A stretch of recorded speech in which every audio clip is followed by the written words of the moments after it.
Three, two, one, and we are rocking and rolling. Yes.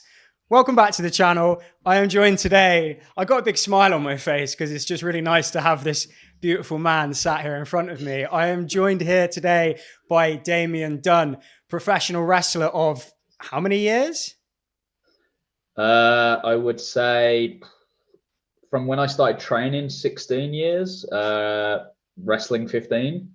Professional wrestler of 15 years. This is a man who spent a decade and a half going up and down the country, performing sometimes in front of thousands of people, sometimes in front of tens of people, sometimes probably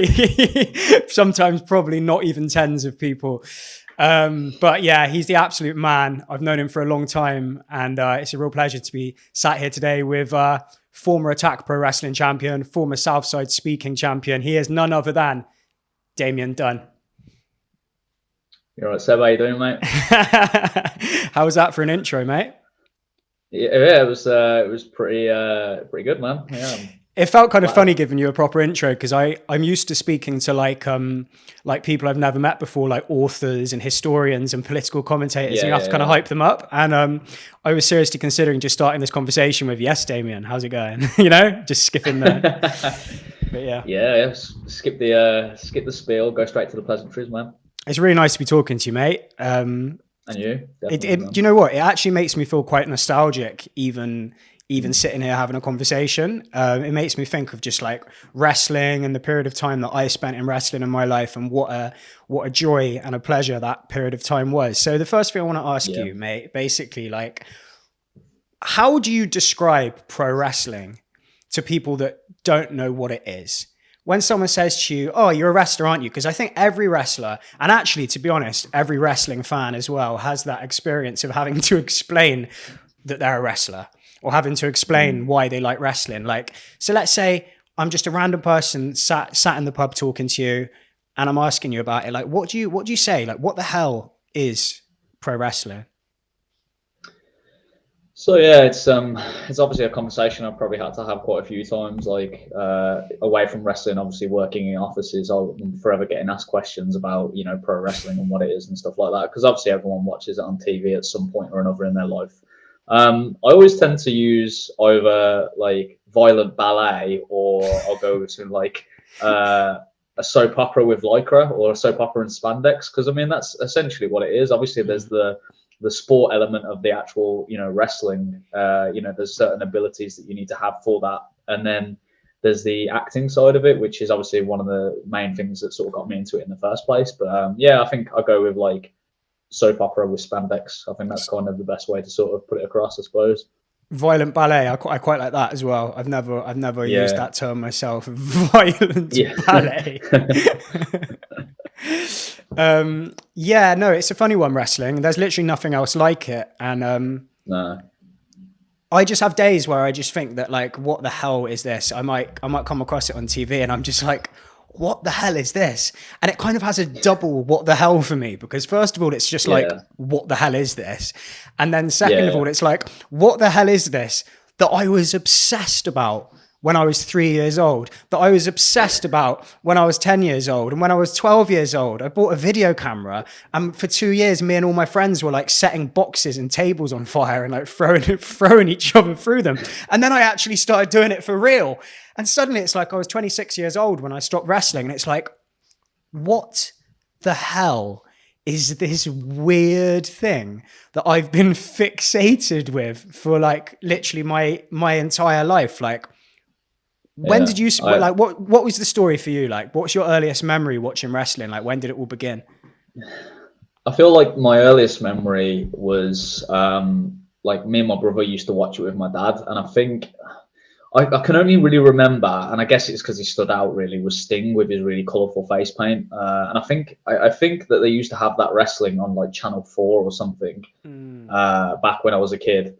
And I just remember watching that with my dad. I can't remember if it was like a Sunday or a Saturday, probably, between Gladiators and all the other programs that were on a Sunday, It was something that me and my brother shared a love for, and there was many a time that I'd suplex him on my bed and break it, and I'd get into trouble for it. And sort of it's kind of embarrassing to say, I suppose, because now that I know him more as a professional wrestler now, one of my favorites, because I didn't have we weren't exactly the most well-off family, so we didn't have Sky, but we had cable, and so we could watch WCW and not WWE or WWF when it was.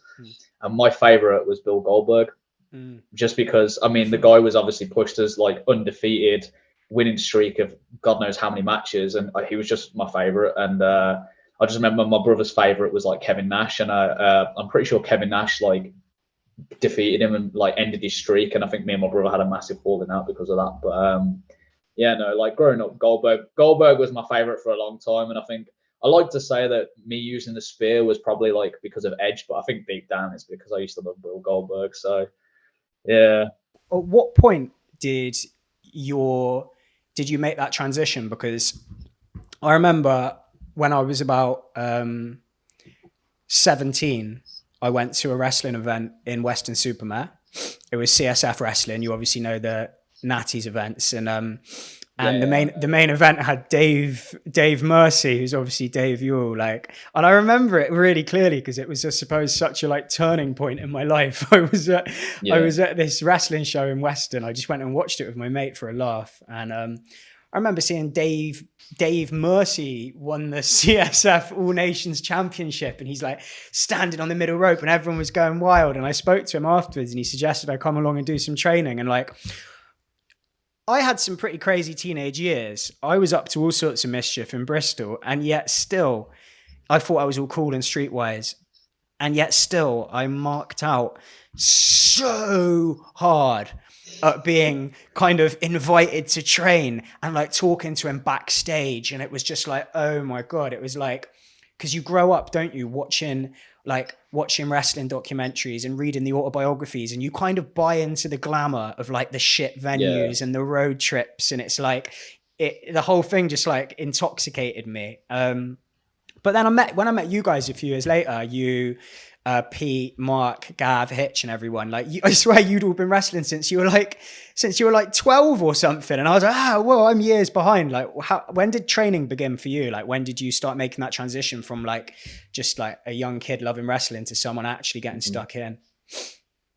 Well, I was actually probably one of the later ones. I know like Pete and Mark and that probably started when they were like 12, 13, but I didn't actually start training until I was 18. I think I did the usual of wrestling with my brother, and then I think I wrestled with a few friends in the backyard and stuff like that, but never any flaming boxes like you, mate.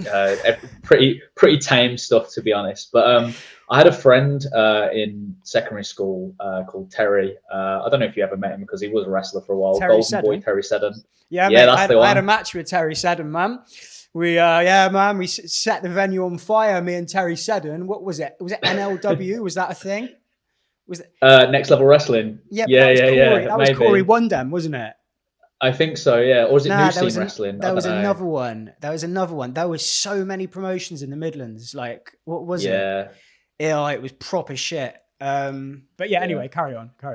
Yeah, no, so yeah, me and Terry became like really good friends in secondary school, and he kind of like bought a lot of wrestling magazines, and we found out that there was like a wrestling school. And I didn't think there was any like such a thing in this country, I didn't think it was, I knew there was wrestling, but I didn't know there was British wrestling. And found out about Hammerlock in Kent, obviously with Johnny Moss, and then it had like Zack Sabre and all that lot of sort of training there. But at the time, it just seemed Kent was so far away, and we both were like, we didn't drive or anything. So we kind of waited, and then eventually found out that there was like a Coventry chapter of Hammerlock that had opened up, and it was like led by Magic. I don't know if you met Magic. Not sure. Magic and another guy called Psycho Steve, and they were like the head trainers. I think I heard about these guys. Yeah. So yeah, I started training when I was 18, and yeah. It's just kind of that started the journey. Me and Terry went to Coventry and started training there when we were both 18 years of age. What was that like for you? Do you remember being excited when you started training? Like, was it, were you, because obviously everyone has a different experience when they throw themselves into a new situation. Was it something that you were confident? Were you anxious? Like, what energy were you bringing to those training sessions, and how did you view yourself at that time? I think I was nervous. I was very anxious about it. I think, unlike like with you, I think you'd been to a British wrestling show before you started training, whereas mine was the opposite. I started training, and the first British wrestling show I went to was ran by the training school. Like, they had a promotion, and that was the first wrestling show I saw. So I think Yeah, I was quite nervous. There was a lot of big guys there, guys like Scott Grimm, John Bull. There was a guy called Hatred. There was like loads of big dudes, and I was just like this little guy. Me and Terry, tiny, skinny people just turning up. And I think I had long hair at this point as well, so I just looked so out of place. I saw photos of you with long hair. Yeah. Were you like a goth or an emo or something, or like a skater kid? No, I literally I was a skater, but I started growing my hair for wrestling. Like I started growing it because I was like, oh, I want to grow my hair for wrestling. Yeah. It just never suited me. It was a terrible idea. But no, I was quite nervous, and I was a little bit like, I wouldn't say confident, but because I was such a big fan of wrestling and because I'd done stupid stuff in the backyard, I kind of felt like I know a bit already. But obviously, you then go to an actual training school, you're like, oh, actually, I don't know anything about professional wrestling, really. So I want to tell you about my first match, but more importantly, I want to hear about your first match, mate. So tell me, like, when was your first match and how shit was it? I'm assuming it was shit. Yeah. So I think if my dog shit, mate. No, it was definitely shit. I'm trying to remember the year. So I think I started training it depends if my math is off, which it probably is. I think I started training in 2005, and I had my first match in 2006. And I remember it was a small venue in Canley, so just outside of Coventry, and it was a tag team match, and it was me and Terry Seddon in our gimmick as the Wild Stallions. Rock t-shirts, jean shorts, air guitar, the whole 9 yards. And we wrestled against the Icons of Dominance, which was Scott Grimm and John Bull. And that was our debut match in that tag match. And I remember we actually won as well. But yeah, it was pretty awful because the Wild Stallions. That is so funny, mate. I never knew that was your. Yeah, so when we were sort of training, we kind of kept thinking about, like, we got told that there was a need for tag teams. So originally we were probably looking to be singles wrestlers, but we heard that, if you want to get on shows, be a tag team. And we're like, okay, that's cool. We're friends. That's fine. And I think originally I was trying to toy with the idea of being like a British tag team, just because, hey, we're both British. So I was just coming up with random British gimmicks. And then I was speaking to a friend of mine called Chris, used to wrestle and manage under the name Gabriel Gray. And he basically said, like, think of something that you and Terry have in common and make that into a gimmick. So, like, we both enjoyed like rock music at the time, and we knew of the Ring Crew Express in Ring of Honor, and their whole gimmick was like they helped with the ring, but they wore rock t-shirts, they played air guitar, and they had like bandanas and tassels and stuff. And I was like, yeah, that works for me. So we kind of like, we went with like Bill and Ted. So we were kind of like Bill and Ted in the wrestling world as the Wild Stallions. And so his name was Tez, because that was his nickname, and my nickname was Omen, obviously being called Damian. So we were Tez and Omen, the Wild Stallions. In hindsight, do you think from a sort of, now you're obviously much more experienced, you've been wrestling for a long time, and you're respected by your peers and known by the fans as just being like a really high quality worker. I don't know if that's like, I don't even know my phrases anymore. High quality worker. Does that even make sense? But I think you are very high quality worker. You'll take it. Do you think in hindsight that throwing a couple of young guys into a tag team is a good way for them to gain experience? Or do you think that learning tag wrestling is actually more complicated than learning singles matches? So actually people should get their head around like a few singles matches before working out that tag team psychology. What do you think? Yeah, I agree. I think, well, with tag wrestling, it's better in a way because obviously you don't have to do all the work. There is that person that can help you, so there is that sort of reprieve if you need a break, or you're not having to go the whole time yourself. But I love tag wrestling. I love the art of tag wrestling, and it can be so complex and in depth. And I think, starting out, I definitely didn't understand psychology, and I remember the first tag match we were getting explained like how it was going to work, and I just had no idea. It wasn't something we'd actually been trained at training schools yet. We just learned the moves, so I found it really weird that the first match we had was a tag match, and I actually didn't know the rules around the psychology around it. But yeah, I think it's probably better to start off as a singles wrestler, because then there isn't that if you're following the rules and trying to make sure the referee doesn't look like an idiot, then yeah, tag wrestling is quite difficult. You have to make sure you keep the legal man and all that stuff. So yeah, I'd say tag wrestling can be quite difficult, but again, I love tag wrestling. It's been one of the main things I've done in my career. So who did you meet first? Was it Pete? Was it Ryan? I assume you met Pete and Ryan before you met sort of Hitch and Gav and Mark. I met Pete first, yeah. So Pete started training at the same school. Basically, the school I started at, changed and became it just changed hands. And I think just Psycho Steve was the head trainer. So I met Pete first. I'm pretty sure I had one of Pete's first matches. I think his first match might have been with Mark, and then I think he had another one, a tag match, him and Jim Lee versus me and Terry Seddon. That's such a like classic, like that's such an old school classic. Pete and Jim Lee versus Damian and Terry Seddon. That's like, it makes me nostalgic. It brings a tear to the eye, mate, even thinking of it. Jim is such a legend, isn't he? I love that guy. He is. He was so talented as well. But I just remember that, like that. Yeah, he's so good as a wrestler. He'd stopped wrestling by the time Yeah, but no, like I always remember. I don't know why this always comes to mind, but there was one part. So obviously, this match with Pete was a friends and family show, and I think his aunt was in the crowd. And obviously, I was doing the Wild Stallions gimmick, and I think Pete was making his comeback, and I think he hit me with something, and I went, "Oh, that's not rock." And his aunt shouted out, "Stick your rock up your ass." And I just vividly remember that, because I used to film all my matches back then. And I remember watching it back thinking, "Oh, that's really rude." But I met Pete first, and I think through Pete I ended up meeting Mark, because I think he came down and did a couple of the Hamlock shows, and then met Mark through Pete. Ryan I met, I think, a couple of years after that, to be honest. So give me a quick, like, brief sort of rundown, like, of your gimmicks and how those gimmicks progressed. So we got like the Wild Stallions. What came next? So next was Damian Dunne in the tag team with Pete. So I wrestled Pete.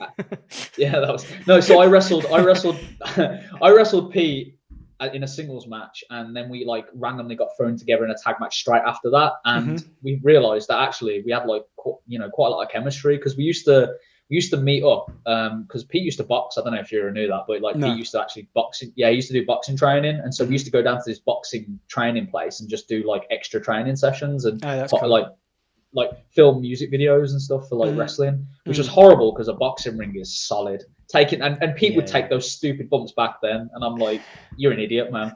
But so we had a tag match, and we realized that we had a lot of chemistry, and I thought, okay, so we should team up. And we're trying to work out how to be a tag team, and I was like, oh, okay, well, maybe we should be like brothers then, and we're like Pete and Damian. And at the time, I know he wanted to be, he loved Dynamite Kid, so he wanted to be Dynamite Pete something. So I suggested at the time Dunne, because of Dunne and Marcos, the Ring Crew Express. So I was like, oh yeah, Dynamite Pete Dunne, that works. And then when we decided we'd be brothers, I was like, oh, okay, cool. So I'll just be Damian Dunne then, I guess. I think I toyed with not having my first name. I was going to have something else, but then I thought, well, it's easy. That's my real name. So I just really like the fact that it was like D&D, like Damian Dunne. I think it works. And so, yeah, the Dunne Bros was the first gimmick. And then I was a baby face for a long time. And I think we ended up doing like a random outdoor show in Risca in Wales. And they needed a bad guy. And I remember I'd randomly bought some like black and silver trunks off eBay. And I was like, okay, I can be a heel. So I think my first heel gimmick was Superstar Damian Silver. purely because I had silver on my trunks. That was it. That was as creative as I was going to get. Old school wrestling, like when you very first start, it's so funny, like all of those gimmicks. Do you know what the first character I ever did was? What was it? Do you know? Can it wasn't Seb, it wasn't Seb Deluxe, was it? Yeah, no, it was, yeah. But it wasn't Seb Deluxe. Okay. It was it was Fearless Seb Deluxe. Fearless Seb Deluxe, which is funny because Seb Deluxe sort of sounds like a heel, and Seb Deluxe went on to become a heel because it sounds like such a heel name. But Fearless Seb Deluxe was actually a babyface. Makes you an ultimate good guy, that does, because you're fearless, mate. But fearless. I had a bleach blonde Mohican in my first match, and it was in Yates. Go on. Were you Seb Deluxe when you managed me? Was that your name when you managed me? Yeah. I thought so. I remembered it for that as well. But yeah, so what Superstar Damian was Silver.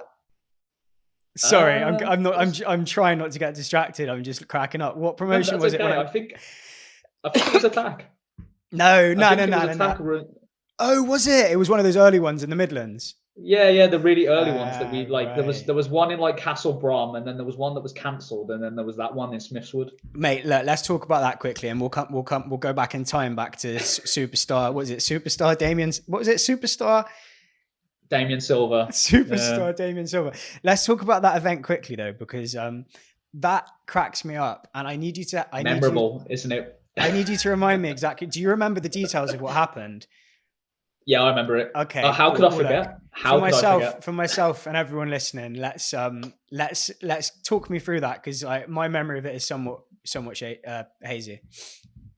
Okay, so I was in a triple threat match. It was myself and your lovely self as my stunning manager with your pimp stick and your big fur coat. We were wrestling Ryan Smile and Jeff. You remember Jeff Gorney? Yeah, I chat to Jeff sometimes. He's a good lad. Yeah, he's a good lad. So we were in a triple threat, and I remember we were making our entrance, and I'm wearing my purple trunks, and I'm being really cocky and arrogant and stuff. And there was a kid in the crowd, and I know that in the match beforehand, someone had said, "Oh, this kid's being really gobby and had tried to hit the wrestlers and stuff, so just be wary of it." So as we're walking around, this kid kind of gets up in my face and starts trying to push me or whatever. And I'm kind of sit down, sit in your seat, playing the character, yo, sit down, get out of my face kind of thing. And this kid starts trying to hit me. So I tried to lightly push him back into his chair. And unfortunately, he fell over. And I didn't know that happened. That's so funny. Yeah, so he fell over, and then what happened is I think it was his dad or his uncle. I didn't know this, but he actually threw a punch at me. So he threw a punch at me, but I don't even remember it happening. It must have glanced me, and he basically was trying to get in my face. And at this point, I had almost I just broke character and just went this. It's a wrestling show. Calm down. It's a wrestling show. Your kid can't put his hands on me. And from behind this uncle, who's massive, probably double the size of me, this kid's throwing punches at me, trying to hit me and stuff. Thankfully, and I'm sure you remember Pete's brother Stephen, massive. Rick Shithouse, him and his mates, because they were all at the show, walk over and kind of diffuse the situation, which is good. But then, stupidly, we'd planned in this triple threat, me being the only heel of the match, that I kept getting shit canned in front of this guy.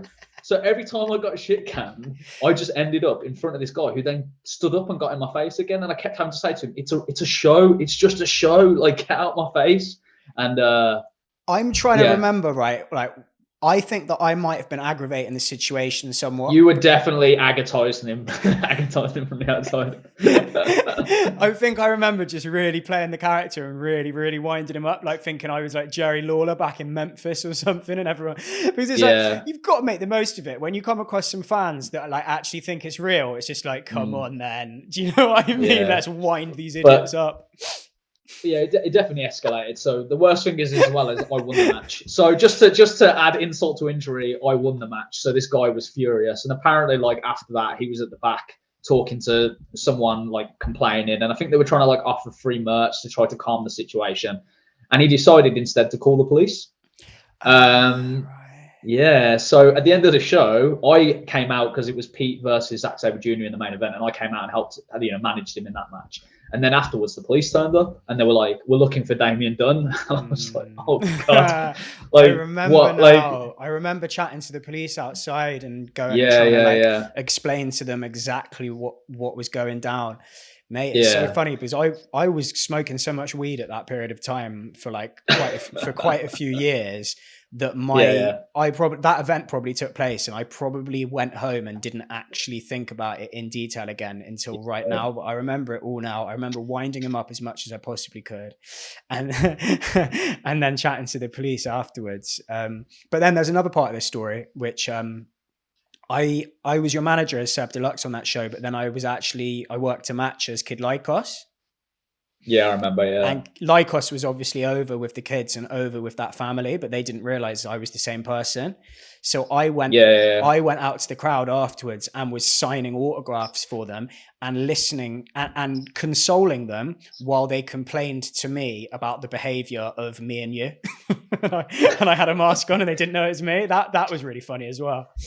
Yeah, what a bizarre thing that is, wrestling there. But yeah, so I remember the policeman sort of questioning me and going so what happened? And I told him exactly what happened, and he basically told me the family want to press charges, but the bar staff had said that they were being, they were causing trouble and that they'd thrown punches and stuff. So thankfully they didn't, press any charges. But I remember vividly that it was I think it was November, and the police officer was quite obviously growing a mustache for November, and it looked ridiculous. And I was trying my hardest not to laugh at this guy because I'm already thinking I'm going to get arrested. I think this is it. I'm done for. But Thankfully, no charges were pressed. I know the family weren't happy, but I think Zack Sabre Jr. was outside trying to like calm them down and stuff. But yeah, and I think the only thing that kind of took away from that is I think on the same night there was a boxing event and somebody legitimately got their hand chopped off with a machete. Whoa. And so they just never ran sports. Like they wouldn't let you run like sports events in those venues anymore. Oh wow, that's really interesting. Yeah. It's also interesting how like probably year on year, it's probably getting so much more rare for there to be a venue full of fans that are getting that genuinely emotionally involved. As society gets wiser, as wrestling, it would have been on a steep downward trajectory. I mentioned Jerry Lawler in the 70s in Memphis, and obviously you've got like World of Sports, like all of those fans for so many years all over the world, like being so emotionally invested in it because they thought it was real. Like shows like that in Birmingham, surely now the amount of shows with an energy like that is just decreasing year on year. I'd say so. I think like obviously a lot of people are wiser to it now. They kind of understand wrestling, and we've pulled open the curtain, and so they're not as invested. I mean, there are still people that get invested, and some of that is like it's an art form. And I think sometimes when I've had people that invested, even though they know that it's not real, and they're still completely invested. I mean, it's the same way when you go to watch a film or when you watch a soap opera. You know it's not real, but for a second you're so angry or upset that someone's like done something in a film. And that's just what it is with wrestling. I think if people can sort of lose themselves in that moment and just forget that this isn't Damian McKeown doing professional wrestling, this is one of my many gimmicks, but more likely Chief Deputy Dunne being an asshole and they hate me for it. And I think getting those emotions from people is just brilliant. So it is. That kind of goes back to what we were saying at the start about how special and unique wrestling is, because especially with the smart mark sort of audience, the more sort of the type of people that used to come to Attack, for example, or like then Progress and ICW, like they're emotional, they would have emotional investment and suspension of disbelief at the same time. Do you know what I mean? Like, because when you watch a film, you're so fully invested that it can literally make you cry, or make you scared or make you angry. But with the sort of more smart mark style audience, part of the enjoyment is being in on it, right? So their emotional investment, it's not as pure, because part of the thing is that they're wise to the fact that it's not real. It's almost that's part of the appeal for them, that they're kind of in on it with the wrestlers of this isn't real. So the emotional investment at that point almost goes to a different place. It's like it takes place in this weird gray zone between suspending your disbelief but also being in on it. And that's crazy. No. I don't think there's many things like that. No, I agree. And I think it's in some ways wrestling, obviously. I think the people involved in wrestling, the people who like wrestling, I mean, I know speaking for myself anyway, I wasn't exactly one of the cool kids at school, and I think wrestling can be portrayed as being quite nerdy. And I think these people that come to wrestling shows then get to be part of this group. It's like I try to say to people, because they'll say, oh, there's wrestling in this country. And I don't think people outside of this bubble realize how big wrestling can be in this country and how big it has been.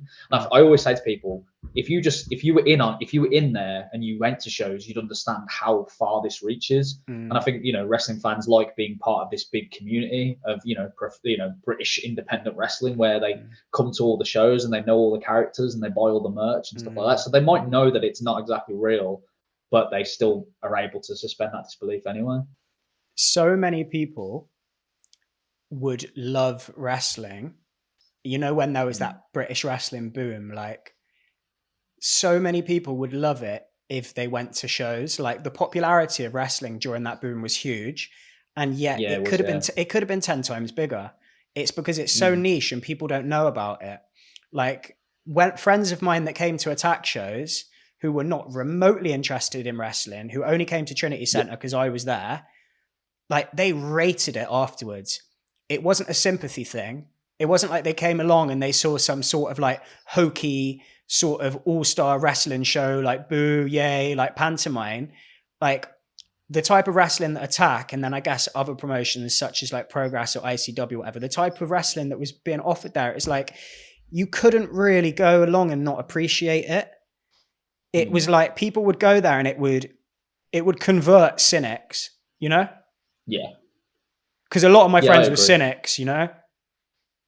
I think that's the thing with wrestling. I think as soon as you come to especially like the independent wrestling, if you come to a show, all of a sudden, like I think when you show, oh, there's a wrestling show, I think people just get the wrong idea. They go, oh, okay, it's just people in lycra, or oh, it's that fake stuff off the TV. And I think when you actually come to a wrestling show, you can really enjoy it because there's most shows there's something for everybody. You know, there is that fast-paced match, there is that comedy match, there is that big storyline in the main event. It's a bit of everything for everyone, and I'm a big fan of wrestling as well as being a wrestler, so I enjoy it. I just want to ask about Pete quickly. Like, obviously he made his debut on SmackDown last week. When you were teaming with him in those early days, like, could you have ever guessed that he was going to be as successful as he is now? Because I guess it's easy to say, oh, Pete was always really talented, X, Y, Z, but a lot of guys were talented, and even though Pete was always a standout, like he has absolutely gone and just smashed it, hasn't he? Yeah, he has. I actually spoke to him the other day about it, like when I saw that he debuted, and we don't talk anywhere near as much as we used to. Obviously, he's a very busy man. Yeah. And but I always sort of send him a message, especially when I see these kind of hallmark things, him being in the Royal Rumble, him debuting on SmackDown. But yeah, I think I definitely knew that he had something back in the day. Even when he was like 13, he was super talented. He picked stuff up so easily. Like I always remember we'd go to like training seminars and I'd forget stuff and he'd just remember it. I remember we went to a Davey Richards seminar and everything that he learned, he remembered and used and utilized. And I remember by the next time I'd gone to a show, I couldn't remember half of it. So he was always so good at like remembering stuff, and he was always very natural at like planning matches, and he loved wrestling. He watched it constantly. So I think he was like a proper student of the game. And yeah, I think I always knew he was going to be successful. I didn't know exactly what that meant, where that meant he was going to be, but I always knew that he was going to make a success out of it one way or another. Yeah, because you might have guessed that Pete would maybe end up in Japan, for example. Yeah, I think that's something that he always used to speak about, being a massive Dynamite Kid fan, and he used to like watch a lot of Japanese wrestling. I think that was his sort of style, and especially when he went over to Japan and wrestled there, that was something that he really enjoyed. So I kind of thought that would be his trajectory, New Japan Pro Wrestling, but obviously the WWE came along. So yeah, but I mean, there's just to like kind of just reflect on this. There was a lot of talented British wrestlers on the scene at that moment. And there was a whole host of wrestlers who were considered like above us lot in the hierarchy for a long time. You're talking like Dave Mastiff and El Ligero and all those sort of guys that were like, they were kind of names in British wrestling before we were, before Attack sort of began. Those guys were sort of considered like veterans or whatever. So there was all those guys, but then there was all the guys involved with Attack as well. There was just dozens and dozens and dozens of super talented guys on the British wrestling scene. And a lot of them are obviously contracted to NXT UK now. Even the guys like James Drake and Zach Gibson, for example, like those guys. And then obviously like Tyler Bate and all those different levels and all those different factions of British wrestling. There was so much talent, and yet Pete was the one who just rose above everyone in terms of like Triple H tweeting about him, like Triple H. I remember after that first NXT UK show, like Triple H tweeting like Pete Dunne, wow, and all this. And then Pete obviously like has done better in WWE than anyone else. Like, it's really interesting. It's like he's just sort of like, he's manifested it from within. He's just completely, through unshakable hard work, determination, belief in himself, and gaining the respect of everyone around him, he's just made it happen. Yeah, I think he's a big believer in stuff like that. I know that he he always believed that he was going to make it, and he kept saying it to himself and kept thinking it, and he's made it work, and it's great. It's amazing to see. He always had something, and I think he was always like learning different things that he was kind of like. There was things that he was good at and there was things he wasn't good at. And then the things he wasn't good at, he got better at. And I mean, he wasn't much of a talker, that, like he didn't do a lot of promos, and now he's doing promos all the time. And it's like, he's just learning. He's still learning all the time. And it's great to see, man. He's doing really well. It's great to see. I remember obviously like, Pete and Mark were like my two closest mates in wrestling for like probably 5 years. And me and Pete used to have some funny conversations about like all the people in British wrestling that maybe that he didn't like or didn't believe in him or whatever, that who were doing better than him, and that he didn't think that they deserved to be doing better than him. And I always remember he used to say to me that when he gets like above them in the hierarchy, he's gonna shit on them all from a great height. And I don't want to talk about specific names, but he used to talk about, I'm going to shit on him. I'm going to shit on him. And we used to have hilarious conversations about all the people that Pete was going to shit on. But of course, no doubt what has happened is you get to a certain level and you don't need to shit on anyone because actions speak louder than words, you know? And as far as I'm aware, now he's on WWE TV week in, week out. He doesn't feel the need to shit on any random British wrestlers. But yeah, that's a beautiful thing. It's like you can use things like that to drive you, you know, you can have that competitive drive in you, and you can make sort of like enemies of people, if you will, and sort of set targets. I need to succeed more than this person. And then when you actually get there, you find peace within yourself. You're like, I don't have anything to prove anymore, you know? Yeah, 100%. I think like, especially, I think sometimes I forget how young Pete is. And I think when he was super young, starting out in professional wrestling. And, you know, at that time, yeah, he probably did feel, you know, bitter. I mean, the whole thing was young and bitter for a while. You know, he was young and bitter, and he hated the fact that he was working his ass off and he wasn't, you know, getting the credit he deserved. And then eventually, you know, he kept working at it and he got it. And now, as you say, he probably doesn't feel the need to have to shit on anybody. He's very he's very humble now. Like he's a really good guy. And I think the problem is Pete always came across as being quite blunt, and I think people didn't quite know how to take him. So you know, he'd be quite. He's a Brummie, so he's quite deep voiced, and you never know. Like, does Pete like me? Like, there was times where I wasn't sure, but like, I've known this guy for years, but does he like me? I don't know, but yeah, no, like, he's super humble, and I think he just loves wrestling, and yeah, he's put the work in, and he's got what he put in out of it. So yeah, 100%. And before we move on from Pete, just one quick question: like, what do you think about his new gimmick? This butch thing. I can see. I've seen that it's got like a lot of people talking, and I know that like it's probably not what you'd expect. But for starters, I like the fact that Sheamus alluded to the fact that this isn't his name that you know him by, but his nickname with us is Butch. So they haven't out and out said, "Oh, forget there's no such thing as Pete Dunne. This guy's always been called Butch." Like that was, for me, that was like, okay, I understand. They're just saying that they've got a nickname for him. Yeah, he is Pete Dunne, but he's Butch to them, and that's fine. That works for me.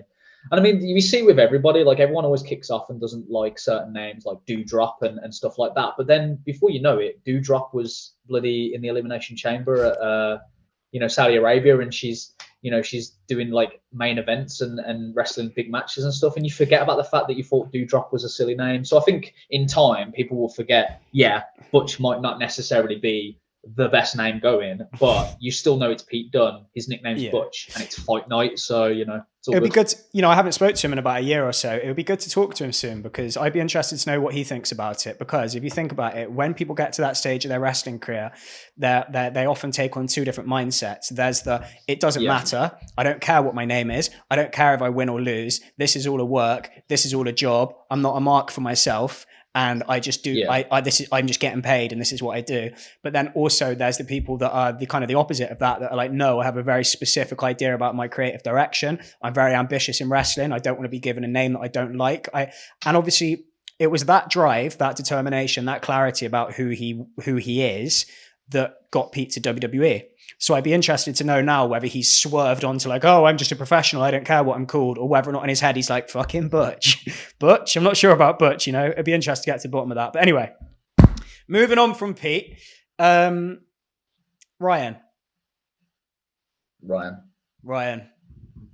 Yeah. God I bless his soul. remember. Yeah, I'm actually wearing his. Oh, it's on the wrong side. Oh, mate, I can't believe. T-shirt right there. I only just noticed that. Oh, that's really touching. Yeah. Oh, bless him. Oh, it's nice to see his face in t-shirt form on your chest. Yeah. Bless his soul, man. Like, oh, the guy, mate. I've been thinking about him a lot the last couple of days since we've been planning this interview. Yeah. I know this is cliched when people have passed away, but what a unique character. What a unique character. Ryan was just like, he was so larger than life in everything, not just wrestling, but in like he's just had such a like infectious, loud personality. I think loud is definitely the word to call him, to be honest. But like, yeah, he was one of those people that he was very brash, he was very loud, but you just wanted him to be around because he just had everyone in stitches constantly. He was so funny, such a character. But yeah, I think I first met Ryan. It was a chance meeting because Terry couldn't team with me on one show, or he turned heel on me at this point. I can't remember which, one or the other. And my promotion started doing some shows with AWW, which is where Ryan started training. So me and Ryan, actually, our first time meeting each other, we were in a tag team together, and we wrestled a tag team called the Metal Militia. They were like almost the heavy metal version of the Wild Stallions, I suppose, but they were bad guys. And yeah, he was wrestling as Tucker Star at the time. And yeah, again, we tagged, and I don't think we liked each other, to be honest. I don't think we liked each other at the start because he was very loud and I wasn't. I'm very quiet. And I remember like yeah, me and Pete like met him and he was really loud and we were like, God, this guy's really fucking loud. And he was like he was super confident. He was very sure of himself. And we were a bit like, he's not been wrestling long. He's very like confident, isn't he? But I mean, he always had that ability. Like for some reason, he was one of those things where he could literally go, "I'm going to try to do this," and then be able to do it. Like it was frustrating because he'd be like, "Oh, I'm going to try do this," and he just, "Oh, I can do a 450 now. Great, all right, cool, man." But yeah, he was insanely naturally talented. Yeah, and then like in terms of away charisma, from the wrestling as well. Yeah, charisma wise, like promo wise, he was just unstoppable on the microphone. I don't know how he did it. You put a microphone in his hand and he just could talk for days. I mean, he could talk for days outside of the ring. So yeah, of course he's going to be great on the microphone as well. I mean, let's not beat around the bush. Like, there's the elephant in the room is like he was like Marmite. You know, a lot of people did seem to have beef with him, and a lot of people did seem to fall out with him. And I think that's me included. You included, yeah. Yeah. And I think that's a byproduct of being an extremely energetic or charismatic or eccentric or even egotistical person, that for all of your qualities, there's kind of a flip side, and those qualities can make people kind of fall in love with you, or they can make people actually really dislike you. And I never had a problem with Ryan. I never had a bad word with him once. There was no friction between me and him, which there could have been because we both kind of big characters. But I thought the guy was great. Like I absolutely loved having him around because he was just such a unique character. And yeah, I'm just interested to know, like, I know like it's all speculation, but like how much he obviously got a bit of a hard time from the Twitter wrestling mob. Like, have you thought much about the extent to which that might have contributed to things?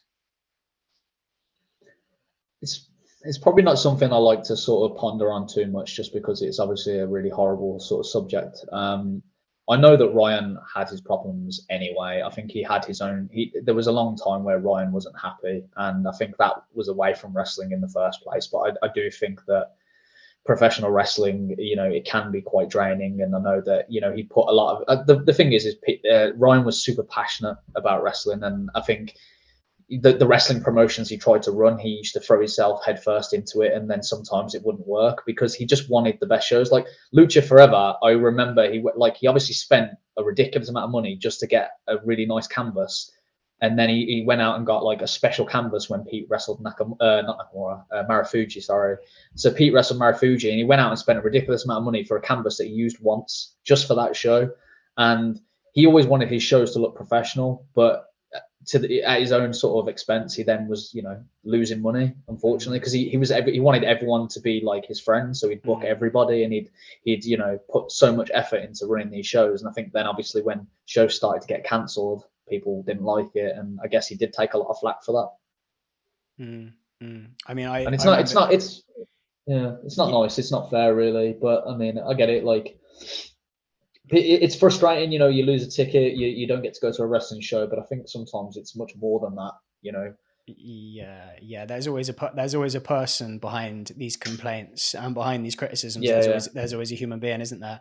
I remember he booked me and Manson a couple of times, and we had a couple of hilarious matches. We had 13 stages of hell, and we had a 30-minute Iron Madman match, and he loved it, Ryan. He was so enthusiastic about me and Manson working together. And Manson and I are really close friends to this day. And that might not be the case if it wasn't for some reason we called him Brian Smile, and I've got no idea why. But still, when Manson and I reminisce on wrestling, we talk about Brian Smile. But yeah, he was just he was just full of life, and there was do you know what? There was a certain innocence about him in a way.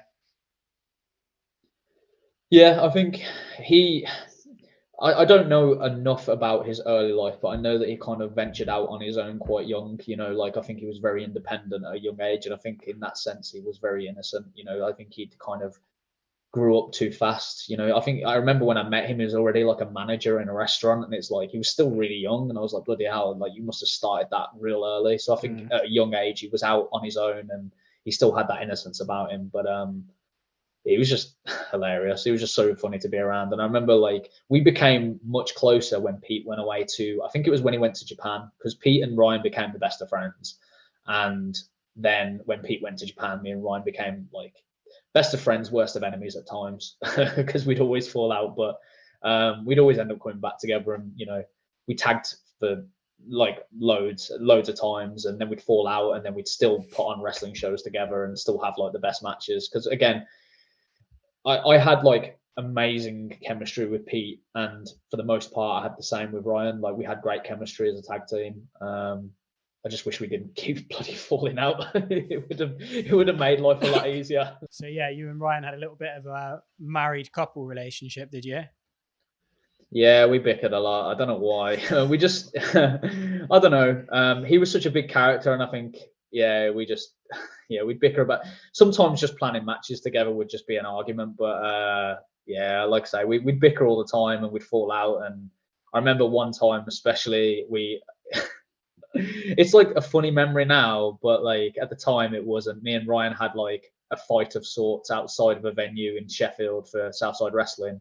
And everyone always remembers it because it was such a like pathetic fight. It wasn't even a fight. There was just a couple of like push and shove, and we had a go at each other, and then we ended up tagging in the evening anyway. So yeah, it was just one of those things. But I remember I told him I was never going to drive him to shows again, and I think I made him drive home with someone else. But then like a couple of shows later, I was driving him to a show anyway. So yeah, it was really stupid. But yeah, we had our fair share of fallings out, but we'd always end up being friends again because we just when we were mates, we were like the best of mates.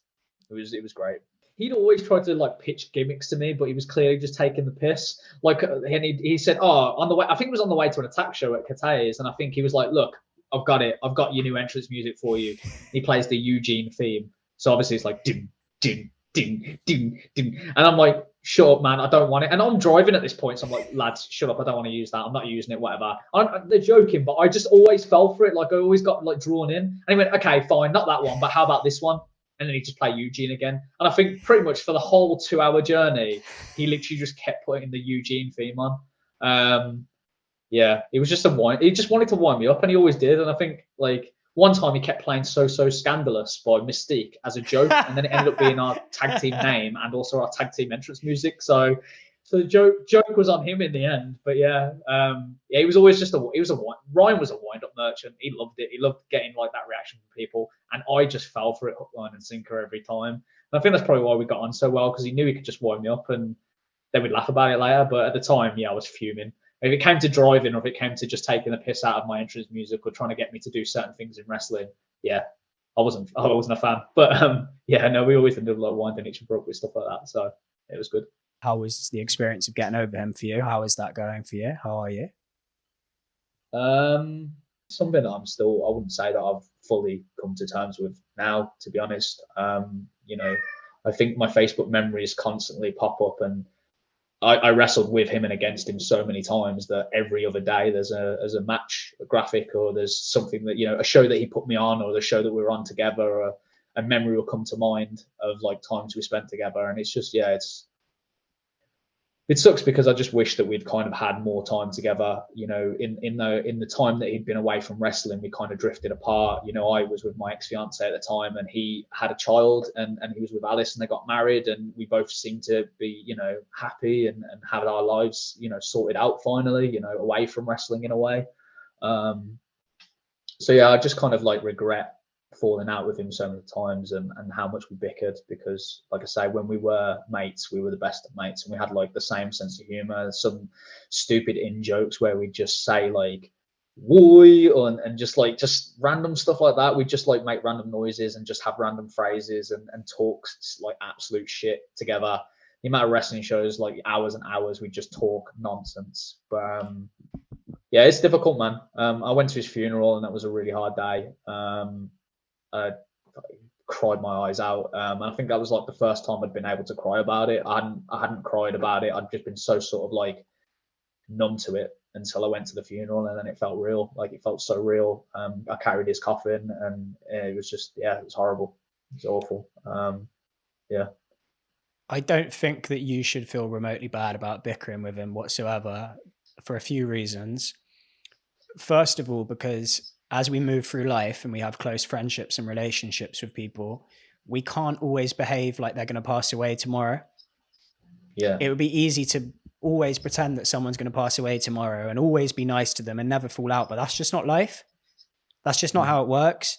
You can't, when you have close relationships with people, sometimes it gets tense and sometimes it gets difficult, and there are challenges to overcome. And like that's the case in families, that's the case in intimate relationships, and it's the case with friendships. And I don't think you could have been close friends with Ryan without having that element to it. He was a complicated guy. And to be fair, you were probably as close with him as you could have possibly been. Unless Ryan had a whole host of other friends that he never fell out with, then you couldn't possibly have been any closer with him. Do you know what I mean? Yeah. I don't think it's something you should beat yourself up about or be upset about, especially because it's like, mate, you were so important to him and you were so close to him that, like his family gave you the respect of allowing you to carry his coffin at his funeral. That's like, that's next level, man. That's like that's an absolute honor. So I don't think you should ever regret bickering with him. It was all part of the fun, man. Yeah, I think it was more, to be fair, I think it was Alice that kind of said that I was able to sort of carry his coffin on the day, and I think it was it was a shame, because at the time, like the closest people he had in wrestling were like Pete, who was in America, Chris, who was in Japan, Kip, who was in America, Will, who was in Japan, and it was just a case of, in the end, there wasn't really that many people that like knew him from wrestling there, and so I went, and Alice was there, and she tried to. There was a mix of a few people and his family carrying the coffin. It was the first time I'd ever met any of his family, and yeah, so it was just a really hard day. Like it was a really difficult day, and it's been difficult. Like it's been a year now, over a year now, and yeah, it doesn't really like. It still sometimes doesn't feel real, this guy that I've got so many memories with and known for so long isn't around anymore. But yeah, that's just it's just one of the devastating aspects of life, moving through life and losing people, whether it's because they actually pass away or just in other ways. It's just part of going through life, and these tragic events happen. Yeah. The only thing you can do is control how you respond to them, really. Yeah, no, you're right. I think especially like after this has happened, I have tried to sort of cherish the friendships I have, the ones that mean something, the people that I'm around that actually like care and are around. Those are the ones that I definitely feel like since lockdown, especially, and all this happening, that I've been able to become closer with a lot of my friends away from wrestling, people that I probably neglected because of pro wrestling, and so I've been quite happy now to have those friendships again and to become closer with these people. And I feel like whenever I do things now, and when I get to wrestle again, I'll feel like I'm wrestling for Ryan anyway. Like I went and got some like armbands made, and I've got a tattoo on my leg that says ADS, All Day Star, with the mental health semicolon. And so like I'll always have him on my skin, and I want to be able to like wrestle for him, because he was a big part of my life in wrestling. We were a tag team for so long, and we had so many fun adventures, and I've always got like funny stories to tell with Ryan involved. And yeah, I miss him. Like I really miss him, and I wish he was around. So I know now, especially with us being a lot older, a lot more mature, we probably wouldn't be having such silly bickering fights and arguments. And I think we'd really we'd really get along. But yeah, I do miss him. I miss him every day. So. Well, mate, you're doing a good job. You're the person I've noticed actually on social media. You're the person that like posts about him the most. You know, I'm constantly seeing you posting photos and writing updates and remembering him, and that's really beautiful to see, because once people are gone, all you can do is kind of keep them alive with your memories. My dad passed away 12 years ago, and I post about him once or twice a year. And obviously, it's not just about posting online; it's about keeping people close in your heart and having conversations like the way we're talking about him now. He'd love to see us singing his praises and talking about him now. He'd want to be remembered, and you're doing that by wearing the t-shirt, you're doing that with the tattoo, you're doing that on social media, and you're doing that by talking about him. So yeah, God bless you, mate. And you know, like, I was upset when I found out, and I watched his funeral online on Zoom, I think it might have been, and it was difficult viewing, but I wasn't as close with him as you were. So I guess I can just say I'm sorry that you've gone through this, and I think you're doing a really good job of dealing with it.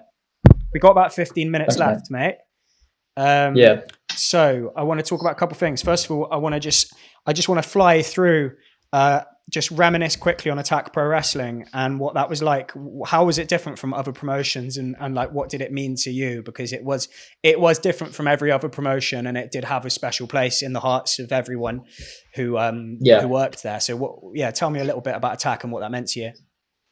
Attack Pro Wrestling was like obviously ran by Pete at the time, Pete and Jim Lee. Then it was Pete and Mark. So essentially, it was a promotion ran by my friends, the people that I knew and wanted to wrestle with, who had the style of wrestling I enjoyed. And I think they watched the wrestling that you'd see in Pro Wrestling Guerrilla and the indie wrestling you'd see abroad, and they were like, okay, this is what we want to bring to a promotion. And essentially, that's what they did. You didn't really have that kind of wrestling in this country, essentially music video wrestling. That's what they wanted to do. Pete and Mark were avid music video makers when it came to wrestling shows, and they wanted like a highlight reel, every match to be a highlight reel. It didn't matter about having those certain the opening match, this, that, and the other. It was like every match, go out there and just absolutely kill it and just do like everything that you can do.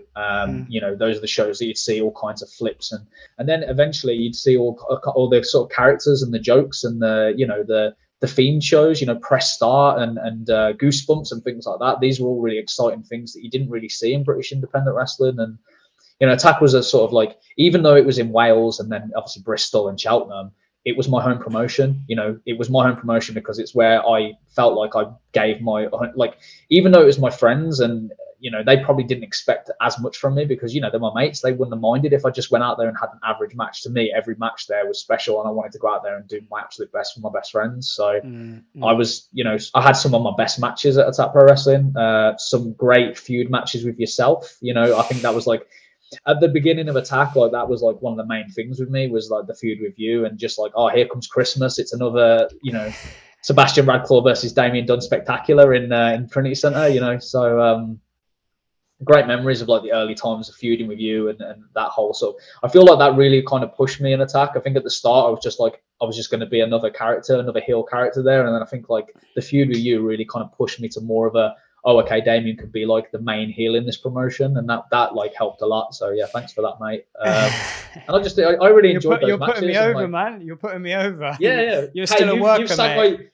You've sang my praises this whole time, and I'm going to do it. But no, I really enjoyed those matches, man. I think like, you kind of introduced Trinity Centre to Attack Pro Wrestling, and you like obviously pushed the promotion of that, and it was a different vibe to, I thought it was really good that you had, Kate's, and that was like, I wouldn't say family friendly, but it was definitely a bit tamer, and then there was Trinity Centre, and it was people getting drunk, and it was people getting rowdy, and it was...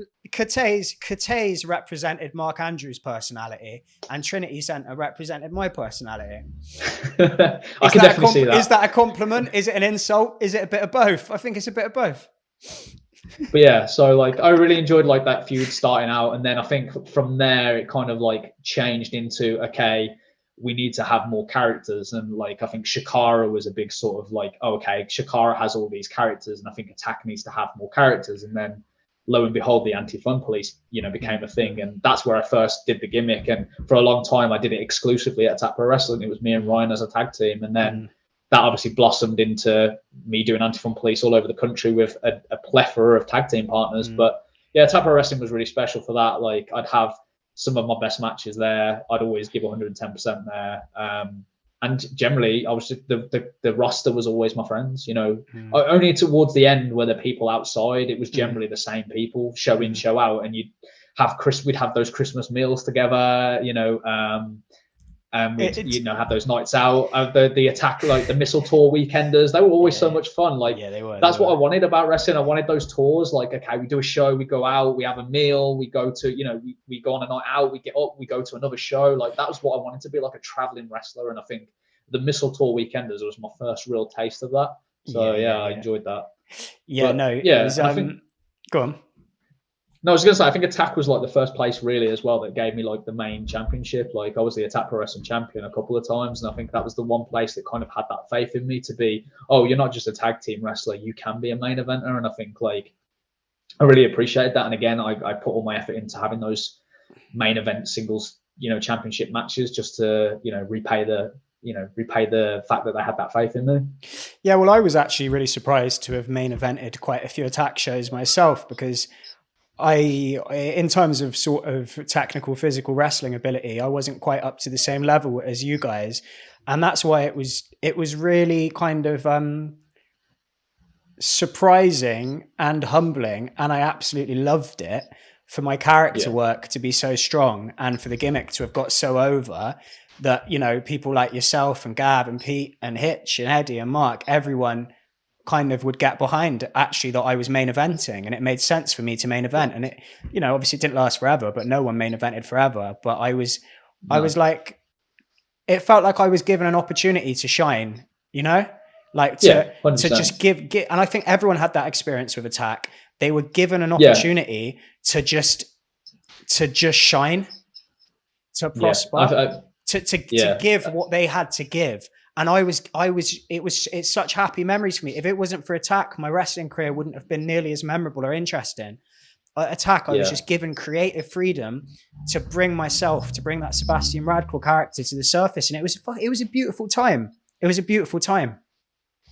Yeah, I think like it goes to show really that, you started the Sebastian Radclaw gimmick there, and then it was something that you started to do other places. And it's the same with the Anti-Fun Police. It was something where we were given that freedom and that creative control to the point where it got so over that we were like, actually, this could be something we do elsewhere. Because I was adamant I was only ever going to do Chief Deputy Dunne at Attack Pro Wrestling because that's where it had started. But then, everyone kept pushing me like, look how well it works at Attack Pro Wrestling. Just try it somewhere else. And I started doing that. And I mean, if it wasn't for Attack giving me those opportunities to sort of own my craft a bit more and work on those characters, I probably wouldn't have had as much success really with, if I'd have just been stuck to my guns and not done the Chief Deputy Dunne character, that the Anti-Fun Police was a big appeal. It was a big character that a lot of people wanted to use. So yeah, I love Attack and I miss it. I miss the shows. It was such a good, like, fun atmosphere. All your mates at a wrestling show, and the fans at Attack were always great as well. They were like, as we were saying about suspending disbelief, the fans are so in Attack. They were so invested. They knew everybody and they knew that it wasn't real, but they were so invested in everything, whether it was, Anti-Fun Police breaking up, or whether it was, Shay getting fired as a referee, or whether it's Sebastian Radclaw versus Damian Dunne in the main event. I think everybody got so invested in these feuds and these characters, and Attack was like fondest memories really when it comes to wrestling shows. Yeah, I completely agree. Right, mate. Let's one last question. Gonna have to fire through it. We've got about 4 or 5 minutes. Could you just tell me like the highlight of your career, whether that be just a memorable moment or like your favorite match? It's a hard question. It'll be a quick choose one. Yeah. I don't know if I'll be able to choose just one, but wrestling at Wembley Arena, massive thing for me. Wrestling for the WWE, something I never thought I'd be able to do. I got to do that twice as a sort of developmental sort of extra talent. Wrestling Eddie Dennis for the Attack Pro Wrestling Championship after doing the massive storyline of the Anti-Fun Police, splitting up. That was such a big creative thing for me and Eddie, and that big blow off with Ryan Small making the run in, and that was amazing. So that was like a massive career highlight. And then I guess the 5v5 secret match that we did in the old room, with the likes of Pete, Mark, Eddie, Hitch, Gavin, all that lot, just having that moment with Pete. Because I always remember fondly that Pete did a promo basically putting me over, and although Pete was always nice to me as a wrestler, he never said it sort of publicly. And for him to sort of stand up in front of everyone and say Damian is one of the best wrestlers in this country, and he might not be with me right now, but he deserves to be, and stuff like that. I remember crying. I cried in front of everybody, and it was so embarrassing. But like, I just remember that being such a beautiful moment where this guy that I've known since he was 13 years of age truly respected me and said it in front of a crowd of people. So yeah, those are like a quick run through of like highlights, but mostly just every show that I got to be with, like Pete, Ryan, Mark, yourself, the Attack crew. Those were like the best of times, honestly. So, I mean, what are your plans moving forward? Do you hope to continue wrestling? I would definitely like to wrestle. I haven't been wrestling very much as of lately, but it's something that I want to do. Wrestling's been a massive love of mine for a long time. It's my passion. It's the only thing I really truly feel good at. And it's not something that I've able to like we said earlier about when we were kids watching wrestling. It's something I never grew out of. My brother did. He stopped watching it. I never did. I had all the figures. I had them for so long. I never wanted to sell them. Even if I'd grown up, I didn't want to. I still like love wrestling now. I don't think that'll ever stop. So yeah, I want to wrestle now. I want to wrestle tomorrow, and I want to wrestle for the near future. So I've got faith. I'm hoping the people that can give you that opportunity will find the clarity and the courage to do that, because you are a good guy, mate, and I fucking love you, man. I love you too, mate. It's been an absolute pleasure talking to you, and yeah, mate, I think your career will pick up again. That is what I believe. Thanks, mate. I appreciate that. All right, mate. Look, I feel like we could talk all day. I find this a lot when I have these conversations, that sometimes it takes 20 minutes or half an hour to warm up, and then the conversation really starts flowing, and suddenly you've been talking for 90 minutes. I feel like we could talk all day, but we got to draw it to an end. We got to draw it to an end there. But what I would love to do is in maybe 6 months or 9 months, if we could sit down and do this again, and we'll talk about all of the things that we didn't get around to this time. Yeah, I'd like that. I really would. Cool. All right, Damian Dunne, it's been an absolute pleasure. If anyone wants to check out Damian, I'll leave a link to his social media below. And yeah, thanks for tuning in. Damian, mate, lots of love, bro. Lots of love, Seb, mate. And thanks for spending the time to talk to me. I appreciate it. No, anytime, man. Anytime. All right, see you later, mate. All right. See you, mate. Bye-bye. Ta-ra.